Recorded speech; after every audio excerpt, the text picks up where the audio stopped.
Hello, and welcome to episode 3 of Magnificent Monsters, the series where I review important, lost, or just plain good horror movies. I'm going to start today's episode by asking, what is an equinox? An equinox is a date when the sun is exactly over the Earth's equator, a moment of cosmic balance.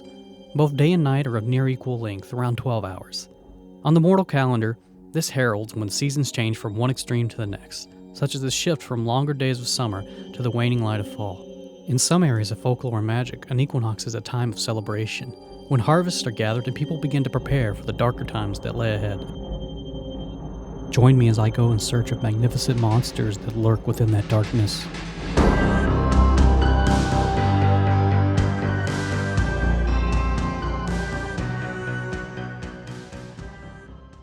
So today's movie is Equinox, an independent horror fantasy film created in 1967 by business student Dennis Muren, a film creator and special effects guru who went on to win 9 Oscars for his work with people you may have heard of like Spielberg, Cameron, and Lucas. Equinox was completed on a budget of just $6,500. That's about $47,700 in today's money, and eventually reworked into a slightly different feature-length movie that earned its budget back as a midnight movie in theaters. Equinox is a cult classic that has somehow not earned a wider awareness among most horror fans, despite being a touchstone for many horror and special effects movies to come after it. We'll be reviewing the latter, more polished version today, although both versions are readily available from Criterion on a dual DVD release.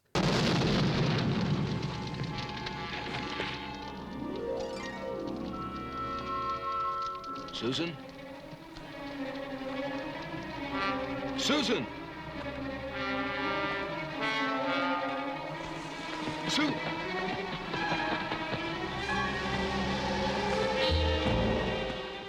Equinox's story concerns a young man, David, after he gets a strange call from his geology professor, Dr. Waterman.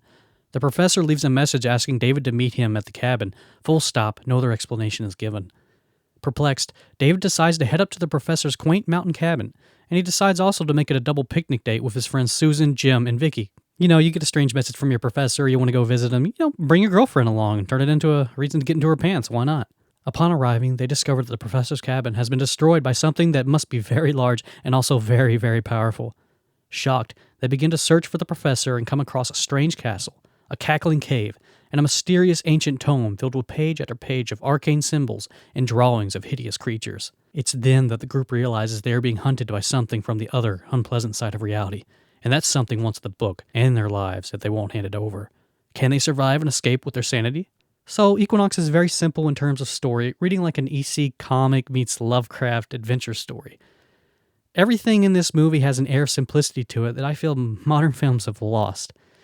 It's an innocence, like The Last Hurrah, the drive-in monster movie of the 50s and 60s, or the final farewell from a simpler time before horror became a darker, more serious thing. That's what this movie is.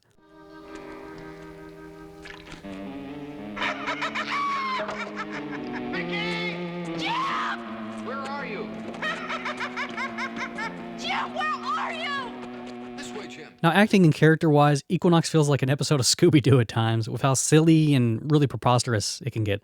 However, instead of dragging things down, these goofier moments only add to the overall charm of Equinox. Yeah, parts of it are hammy, and the story is goofy and half-baked, and the audio is dubbed so it doesn't always match up with the character's lips. No, it's not here! Get out! Get out! But all that just feels natural and good-natured. I feel like this will make an excellent movie to show as an audience participation piece, like people go and shout at the screen when they see Rocky Horror or some other Grindhouse favorite. It's just a lot of fun to watch this movie and revel in how goofy it is. Now, Equinox has some powerfully cool FX to make up for the sometimes strange acting. There's loads of awesome monsters in here, and the stop-motion effects for the big beast are fantastic. I love the variety of beasts in this movie and how each one was achieved using different styles. There's some stop motion, some cell animation, live action, and some superimposed shots. There's a lot of different things in here. This is basically a great demonstration piece for practical effects. It's really no wonder that the film creator went on to win Oscars for special effects in movies like Star Wars, Terminator 2, and Jurassic Park. Also, this movie is just filled with a lot of people who are about to hit it big or who are just plain interesting. Just to name a few, Ed Begley Jr. helped film it, who you may know for some other movies, I'm sure. Dave's friend Jim is played by Frank Bonner, who went on to a memorable role as Herb Tarlek in WKRP in Cincinnati. Dr. Waterman himself was played by famous writer Fritz Lieber, who happens to be the guy who created the term sword and sorcery. I mean, that's cool. The stop motion effects in Equinox were done by Jim Danforth and Dave Allen, and these guys are two titans of stop motion and special effects. In particular, Danforth did many of the effects for many great movies you recognize from the 60s, and he went on to work with people like Ray Harryhausen. And Allen himself is responsible for so many effects in too many movies, I can't even list them all here. Just trust me when I say that if you like horror and sci-fi titles from the 60s up until the 90s, you've probably seen some of his stuff. Both of these guys are considered two parts of the trifecta of stop-motion greats in film, and that's topped by Ray Harryhausen. So yeah, these people are legends, and this is one of their early projects, so it's a lot of fun to watch it and see how they grew. Well, what else can we say about Equinox? Some consider Equinox an obvious inspiration for Raimi's masterpiece Evil Dead. While Sam Raimi himself has never been quoted as to whether he's seen this movie or not, many people on the production staff of Evil Dead confirmed that they had seen the movie before working on Evil Dead, and that they were reminded of Equinox as they worked on Evil Dead. In a brief comparison by myself, the movies do have very strong similarities. We've got mysterious cabins in the woods, missing/dead professors, stories being told on tapes, evil books, sinister demons, possessed friends, it goes on. Yeah, these movies are very similar, enough that I'd say that Raimi must have seen Equinox at some point. It's not to the point that I would call Evil Dead a ripoff, though, as Evil Dead has quite a few unique elements to it that justify itself as a movie.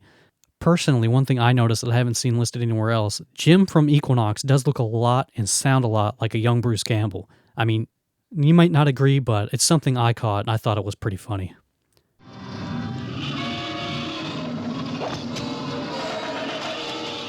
So the movie is fun, it's technically achieved, it influenced things that came after it, but how important is it?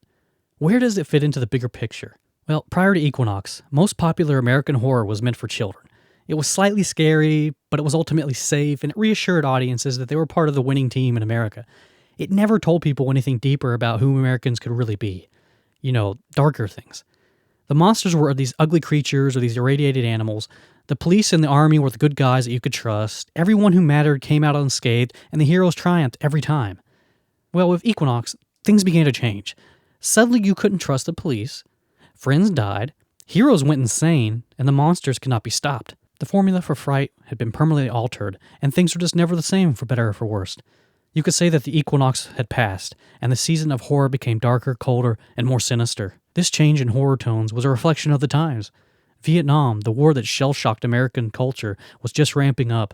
People began clamoring for a brutality in movies that matched what they were seeing on their televisions every night during the nightly news' war coverage. The very next year after Equinox was released, Night of the Living Dead came out, and horror was largely cemented as a genre for serious, introspective, and grim movies. People stopped being afraid of wizards, beasts, and devils, and instead became wary of their fellow man. They feared what nasty surprises the other may have waiting for them in the silence of the night. It's in my opinion that Equinox represents that change beautifully, both reminding us of a happier time when America was carefree, while also showing us that the future isn't always bright and cheery, and prices can be paid if we aren't careful with our actions. Simply put, Equinox is a simple, fun, and bold visual comic book containing a mysterious, lighthearted Lovecraftian story, representing the time when America went from something of a pastel paradise and began to pale in the face of the scourge of war. The movie also represents the point where horror itself was changed forever. I highly recommend it for people who want a fun movie that is also important to the history of horror. This is Brian for Toy reminding you, life sucks, your movies don't have to. Thank you for watching. All of these things are designed to frighten a monkey.